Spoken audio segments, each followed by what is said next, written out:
এটা লাগবে ওইটা লাগবে এই ধরনের কোনো ব্যারিয়ার নেই, জায়গা ছেড়ে দিচ্ছে যে ওরাও কাজ করে সামনের দিকে এগিয়ে গেছে। আমার কাছে এটাই মনে হয়, সেরকম জিনিস যখন পর্দা দেখি তখন ভালো লাগে। না, মানুষদের সাথে তো সবসময় দেখা হয়, এটা আমার কাছে নতুন কিছু না।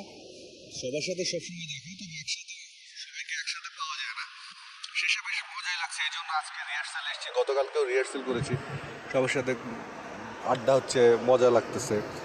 এবং আসলে একটা অন্যরকম মানে হয় কি, অনুষ্ঠানের দিন তো সবার সাথে সবার কথাবার্তা খুব একটা হয় না, এই অনুষ্ঠানের আগে এটাই আমাদের একটা মজার সময় পাস করছি আমরা। না, ওইটা আমারই এক ছবি ছিল তো, না আমিও দেখেছি এবং যারা এখানে মেসেজে বিভিন্ন রকম কমেন্টস করেছেন তাদের কমেন্টসও পড়েছি, নিজের কাছেও ভালো লেগেছে, জিনিসটা ভালো লেগেছে, অনেকেই পছন্দ করেছে। ফিরে কি আমি তো যাইনি, ফিরবো কেন, আমি তো সেটাই বুঝলাম না। আমি তো চলচ্চিত্র সেক্ষেত্রে যদি ভালো কোনো গল্প পাই অবশ্যই কাজ না করার কোনো ওই নেই, এটা কোনো পারফেক্ট চুজ নেই আমার কাছে। গল্পে আসার পর যদি গল্প পড়ার পর নিজের কাছে ভালো লাগে অবশ্যই কাজ করবো, কোন ধরনের করব, এটা লাগবে ওইটা লাগবে এই ধরনের কোনো ব্যারিয়ার নেই।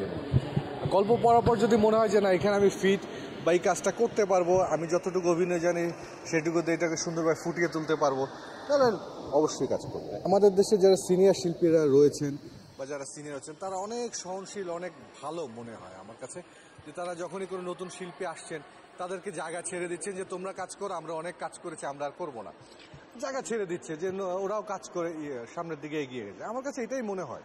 কোথায় দূরে সরে গেলাম, সবসময় মানুষটা এক জায়গায় থাকবে না, সবসময় মানুষ একই কাজ করবে নাকি, তাই না? নতুন যারা আসছে তাদেরকে জায়গা ছেড়ে দিতে হবে, তারা কাজ করবে। এখন যারা ভালো কাজ করছে তাদেরও একসময় চলে যেতে হবে, আবার নতুন জেনারেশন আসবে, তো সবাই মিলেমিশে কাজ করবে, অসুবিধা কি? আমি খুব ভীষণ ভালো লেগেছে যে না আমাদের চলচ্চিত্র, আমি যেটা মানে সবসময় চাইতাম বা ভাবতাম যে আমাদের চলচ্চিত্রের মানও যেন এই লেভেলে আসে। সত্যি এই ছবিগুলোর ট্রেলার দেখে আমার কাছে ফিল হচ্ছে না আমাদের চলচ্চিত্র ঠিক পথের দিকে মনে এগোচ্ছে। মাস পিপল কী চায়, আমার কথা হলো আমি কী চাই সেটা বড় কথা না, আমার দর্শক কী চায় সেদিকে আমাদের ফোকাস রাখা উচিত যারা ছবি বানায়। আমার কাছে মনে হয় মাঝে মধ্যে আমরা আমাদের নিজেদের পছন্দের মতন ছবি বানাই, যে আমার কাছে ভালো লেগেছে, কিন্তু এটা দর্শকের কাছে যে ভালো লাগে না। আমি আমার বন্ধুর পছন্দ বা আমার কো আর্টিস্টের পছন্দ অনুযায়ী আমরা গল্প চুজ করি, এটা মনে হয় একটু ভাবা উচিত আমাদের।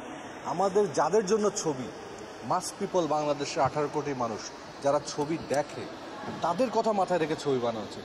নিজের কথা ভেবে নিজের পছন্দ মতো আমার মনে হয় না এই ছবি বানালে সেটা হয়তো দুই একজন প্রশংসা করবে, আপনার কলিগরা খুব প্রশংসা করবে, খুব বাহাবা দিবে, হয়তো আপনি বাংলাদেশের আশেপাশে কোনো দেশে গিয়ে কোনো একটা ফুটলা নিয়ে আসতে পারেন, কিন্তু মাস পিপল আপনি যদি গ্রহণযোগ্যতা না পায়, মাস পিপল যদি আপনার ছবি না দেখে, ছবির হলের বাইরে যদি হাউসফুল বোর্ডটা না থাকে, যে অ্যাওয়ার্ডটা সবচেয়ে বড় অ্যাওয়ার্ড, হাউসফুল বোর্ড লেখা যেটা, এটা যদি না থাকে তাহলে আপনি যেই হন না কেন।